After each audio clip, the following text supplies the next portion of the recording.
Here's the step-by-step guide on how to effectively manage spelling in PowerPoint. Accessing the language interface options, tap into the File tab. From there, click Options.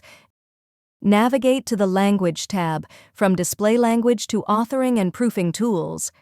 It's here that we assert our control over the linguistic domain of PowerPoint, selecting the appropriate language or add a new language if required.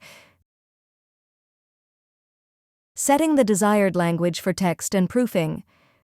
Go to Review tab, select Language, and then select Set Proofing Language.